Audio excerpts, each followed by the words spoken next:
I was 26 years old, sitting in a Honda Civic with a check engine light that had been on for 4 months, eating a gas station sandwich when I checked my net worth for the first time in my life.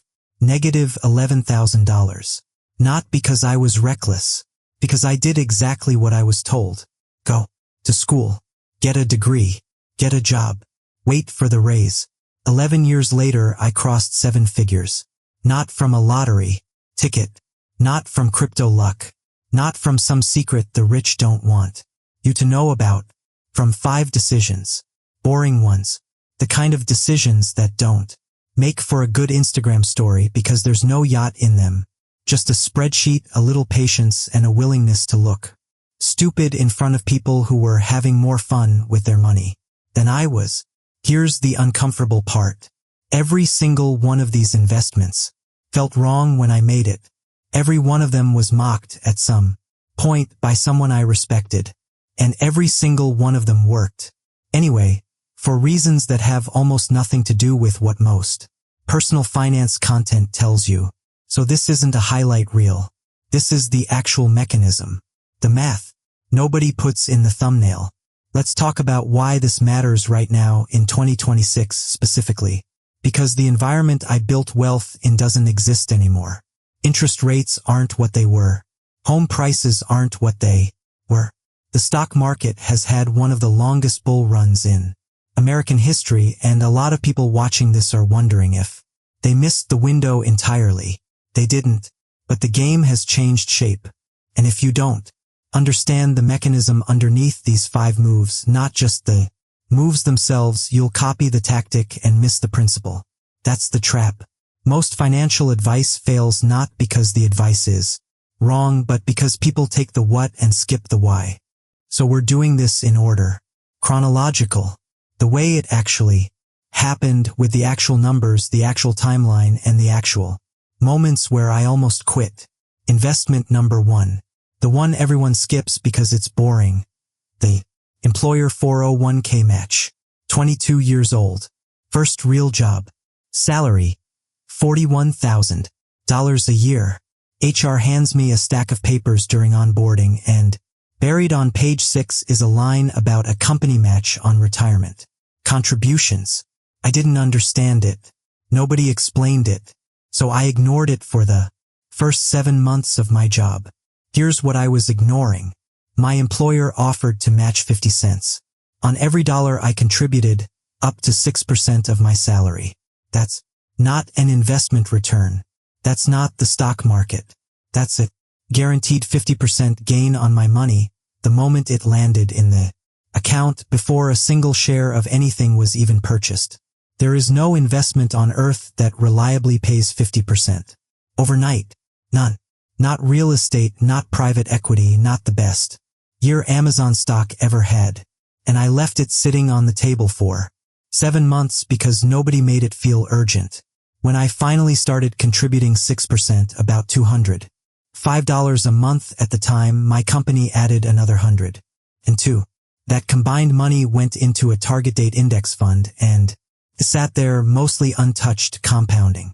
Here's the part that's almost insulting in its simplicity. By the time I was 33, that account, funded by money I barely noticed, leaving my paycheck, had crossed $90,000. Not because I was a genius, because time did what time does when you don't interrupt it. The uncomfortable math. The first 7 months I waited cost me, by the time I retire, an estimated $11,000 in lost compounding. 7 months. $11,000. That's the real price of I'll figure it out later. Investment number 2, a total market index fund outside of retirement. This is where it gets less boring and more embarrassing, because this is the one my own father laughed at. I was 24. I'd saved $4,000 doing freelance design work on nights and weekends. My dad, who'd spent 30 years picking individual stocks and swapping tips with his buddies at the barbershop, asked what I was going to buy.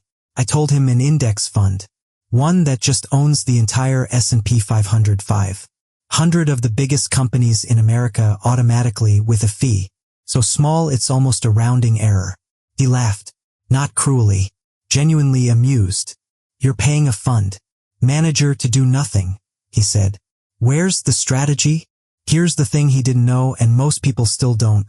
There isn't supposed to be a strategy. That's the entire point. Study after study going back decades shows that the majority of professional fund managers, people whose full-time job is picking winning stocks, fail to beat the simple index over any 10-year period. Not most years. Most managers most of the time lose to the boring fund that just buys everything. So while my dad was trading in and out, chasing tips, paying commissions, and trying to time the top and bottom of the market, I was doing nothing. Literally nothing. I set up an automatic transfer of $300 a month, and I stopped checking the account. That's the part nobody tells you. The strategy that works the best is often the one that requires you to do the least. It doesn't feel like winning. It feels like doing nothing while other people talk about winning. That's an uncomfortable feeling to sit in for a decade. Most people can't tolerate it. That intolerance, not lack of money, is the actual reason most people underperform the market they're invested in. By year 12, that $4,000 seed plus the monthly contributions had grown past $110,000. Through 2 crashes. Through a pandemic that wiped out a third of its value in 6 weeks in 2020. I didn't sell. I didn't even open the app. For 4 months. That silence was the strategy. Investment number 3, real estate. And not the kind you're picturing. Everyone wants the story where you buy a rental property and become a landlord with passive income rolling in. That's not what happened, and honestly, that story is rarer and harder than it looks on YouTube. Thumbnails. What I actually did at 27 was buy a small duplex. Lived in one half. Rented out the other. This is called house hacking, and it's less glamorous than it sounds. My tenant's washing machine flooded the basement at 11 p.m. on a Tuesday. I fixed a garbage disposal with a YouTube tutorial and a flashlight in my mouth. There was no passive about it for the first 18 months. But here's the mechanism that actually built the wealth, and it's not rent is money. It's leverage. I put down 12%, about $26,000 on a property worth $218,000. The bank fronted the rest. That means I controlled a $218,000 asset with a fraction of that in cash. When that property appreciated by even a modest 4% in a year, that's not a 4% return on my money. It's a return on the entire asset value. 4% of $218,000 is about $8,700 on a $26,000 investment. That's roughly a 33% return in 1 year from appreciation alone, before counting rent, before counting the tenant paying down my mortgage for me every single month. That's leverage. It's the same mechanism that makes real estate genuinely powerful, and it's the same mechanism that has bankrupted people who didn't respect it, because leverage cuts both ways. If the market drops, you don't just lose your down payment slower, you can lose it faster than you think, because the debt doesn't shrink just because the asset's value did. I sold that duplex 6 years later for $310,000. After the mortgage payoff and closing costs, I walked away with roughly $138,000 in profit on an initial investment of $26,000. Not because I was smart about real estate, because a bank was willing to bet alongside me, and the tenant was, without knowing it, funding a chunk of my net worth every month. Investment number 4 is the one I almost didn't tell you about, because it makes me look lucky, and I want to be honest about how much of it actually was. At 29, I put $4,000, money I could genuinely afford to lose, into a single company, not a fund, not diversified. One stock, a company most of my friends had never heard of at the time. I'm not going to pretend this was some genius stock-picking insight. It wasn't. I liked the product. I used it. That's it. That's the entire due diligence process, and if that sounds unsettling, it should, because it means what happened next was closer to a lucky bet than a repeatable system. Over the following 7 years, that position grew to just under $90,000. Here's the part that matters more than the win. I only put in money I had already decided I was fully prepared to lose to zero. For $1,000 was roughly 2% of my total invested assets. At the time, if it had gone to zero, and individual stocks do go to zero regularly, permanently, it would have stung, but it would not have changed my life. The uncomfortable truth about concentrated bets is that survivorship bias runs the entire genre of "I picked one stock and got rich" content. For every story like mine, there are dozens of people who put their rent money into a single company that collapsed, and you never hear from them because nobody makes a video about the stock that went to zero. The math only works if the position size is small enough that losing doesn't wreck you, and large enough that winning actually matters. Most people get that ratio backwards in both directions, either betting too much on one idea or diversifying so aggressively that even a winner barely moves the needle. Investment number 5 is the one that made the other 4 possible. And it's not a stock, a fund, or a property. It's the one nobody wants to hear about because it doesn't have a ticker symbol. It was a $2,000 course at 31 that taught me a skill adjacent to my job, one that let me negotiate a raise, then switch companies for a 40% salary jump 18 months later. Here's the actual math on that, and it's the biggest number in this entire video. A 40% raise on a salary that was, at the time, around $78,000 isn't just an extra $31,000 that year. It's $31,000, compounding every single year for the rest of my working life, because raises stack on top of the new baseline. Conservatively, that one decision is worth more to my current net worth than investments 2, 3, and 4 combined. Nobody puts this in a 5 investments video because invest in yourself sounds like a motivational poster, and this channel isn't interested in posters, but the return on increasing your income and then investing the difference rather than lifestyle inflating it away is mathematically the highest leverage move most people in their 20s and 30s have access to, and it's the one most consistently ignored. Now here's where I have to be the skeptical voice in the room, because if I stop here, this becomes just another success story, and success stories lie by omission. The hype version of this video says, 5 investments, replicate them, get rich. The reality is messier. I made these 5 moves over roughly 11 years during one of the longest stretches of economic expansion in modern American history. The S&P 500 has returned historically somewhere around 10% a year on average, but that average hides brutal individual years, including drops of over 30%, and it says nothing about what the next 11 years will look like.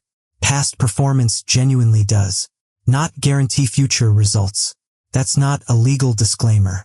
It's the actual math of markets. The real estate leverage that worked so well for me works in reverse, just as efficiently when prices fall and rates rise.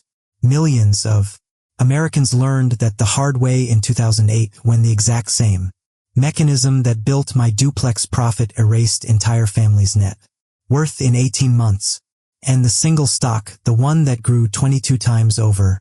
Survivorship bias means you're watching the version of this story where it worked. I know at least 3 people who made the same size bet on different companies during the same window and lost it completely. They don't have YouTube channels about it. So the uncomfortable truth underneath all 5 of these isn't here's how to get rich. It's this: every one of these investments required money I didn't urgently need, time I was willing to not touch it, and the emotional discipline to do nothing while the market did something scary. That's not a hack. That's not a system. That's temperament, applied consistently to unglamorous decisions for over a decade.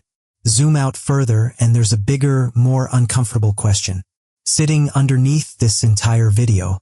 All 5 of these paths required one thing in common that rarely gets said out loud: a starting cushion.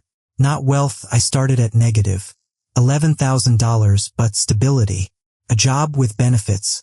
No dependence relying on that $4,000 I gambled on a single stock. A credit score clean enough to get approved for that duplex. Mortgage. The ability to survive if the bet failed. That's not guilt-tripping you. It's just the honest boundary of this story. The 5 investments are real, the numbers are real, and the mechanism behind each one is genuinely repeatable: compounding, leverage, concentrated risk sized correctly, income growth. Those principles don't care about your background. But the specific path, the order, the amounts, the timeline, that's mine, shaped by circumstances that won't map perfectly onto yours. The honest version of this advice isn't do exactly this. Understand why each of these worked, then figure out which mechanism you actually have access to right now. So here's where I'll leave you, because I don't think this video should end with a neat bow on it. I became a millionaire through boredom, through automatic transfers I stopped checking, through a decade of doing the same unremarkable thing while the world offered me 100 more exciting alternatives. The question I still don't have a clean answer to, the one worth sitting with after this video ends, is this: how much of what we call financial genius is actually just the willingness to be patient in a culture engineered to make patience feel like you're losing? Because for 11 years it felt like I was missing out. Missing the crypto run. Missing the meme stock spike. Missing the flashy version of getting rich that gets millions of views. I wasn't missing anything. I was just early to the part of the story nobody wants to film.